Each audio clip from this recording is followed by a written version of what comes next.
I'm glad to be coming to you today from what appears to be the nation's capital, in front of the Capitol building.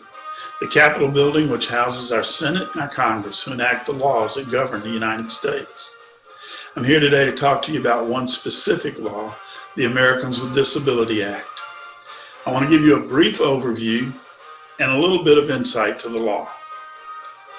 Americans with Disability found its beginning in the Rehabilitation Act of 1973, specifically in Section 504, which addressed discrimination.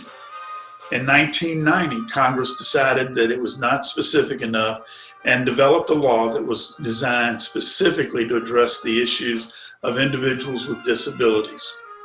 In 2008, Congress looked at that law and determined that it was not being interpreted broad enough, and so they amended the act to be more inclusive so that approximately 80% of Americans qualify under the Americans with Disability Act.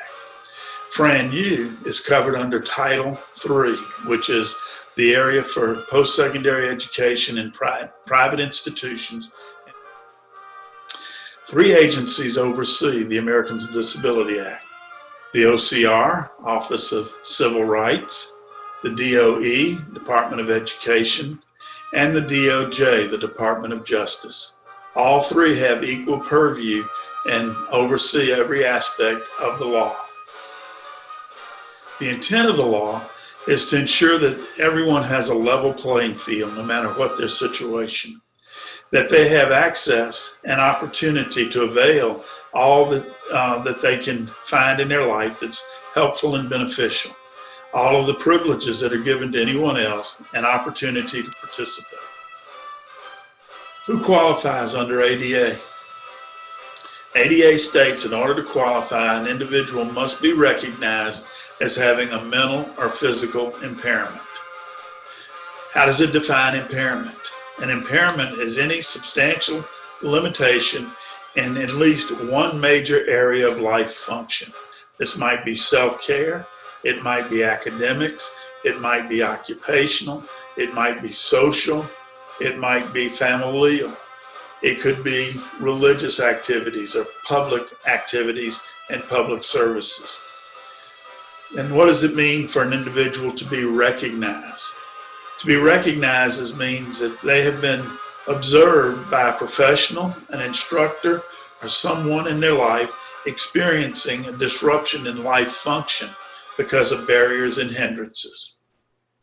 In order to be otherwise qualified, an individual must be able to perform and meet all other requirements. As an example, to be qualified academically, an individual, when they apply to post-secondary education, submit an application that gives their ATC or SAT score and their GPA. If these scores meet the qualification of the university, then they must be admitted without regard to their disability. If an individual is applying to a specific program, for instance, like our nursing program, where the state requirement is that they have to meet specific hearing and sight requirements, and as they're functioning, they cannot turn their back on a patient and hear very subtle breathing sounds or pain or suffering or other indications that need some sort of attention, then they're not otherwise qualified. If their vision is not such that they cannot read the computer screen to monitor what's the vitals and other information that comes to them, then they're not otherwise qualified. And who can diagnose an impairment? Any professional who, according to their licensing agency, has the right or privilege in their scope of practice to make the diagnosis they're making. Are there protections for those seeking accommodations? Yes.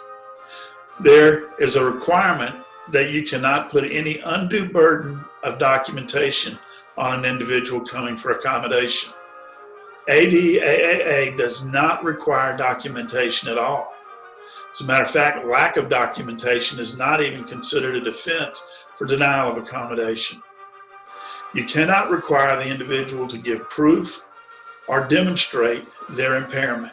You cannot ask the individual what their diagnosis might be. You cannot publicly single out or humiliate any individual covered by or seeking accommodation under Americans with Disability Act. I hope you found this information beneficial, and it will give you greater insight as to how we function to provide and be in compliance with the Americans with Disability Act.